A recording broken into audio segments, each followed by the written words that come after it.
Hello kids, welcome to Cat Gowda kids. ಬನ್ನಿ ಮಕ್ಕಳೇ, ಇವತ್ತು ನಾವು ಆ ಅಕ್ಷರದ ಪದಗಳನ್ನು ಕಲಿಯೋಣ. So let's begin. ಆ ಆ ಆನೆ, ಆಮೆ, ಆರು, ಆಟ,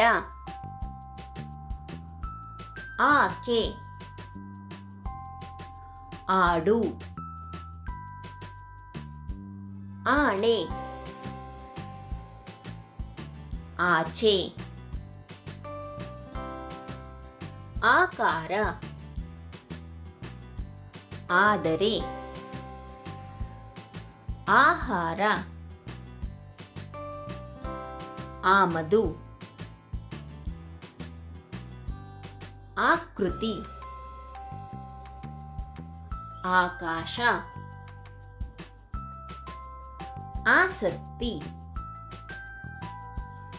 ಆಲಸ್ಯ, ಆಕ್ರೋಶ,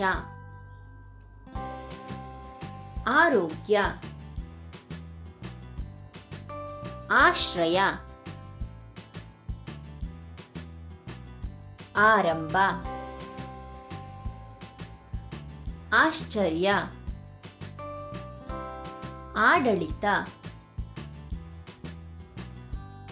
ಆಕ್ಷೇಪ, ಆಗಮ, ಆಗರ್ಭ, ಆಟಿಕೆ, ಆತ್ಮೀಯ, ಆನಂದ, ಆತಿಥ್ಯ, ಆತ್ಮಕತೆ, ಆತ್ಮಸಾಕ್ಷಿ, ಆತಂಕ, ಆಂತರ್ಯ, ಆಂದೋಲನ, ಆಕಳಿಕೆ, ಆಗಸ, ಆಗಮನ, ಆಗ್ನೇಯ, ಆಣತಿ, ಆದಿಬ್ರಹ್ಮ. ಈ ವಿಡಿಯೋ ನಿಮಗೆ ಇಷ್ಟ ಆಗಿದ್ರೆ ಲೈಕ್ ಮಾಡಿ, ಸಬ್ಸ್ಕ್ರೈಬ್ ಮಾಡಿ ಮತ್ತು ಶೇರ್ ಮಾಡಿ. Thanks for watching. Bye bye.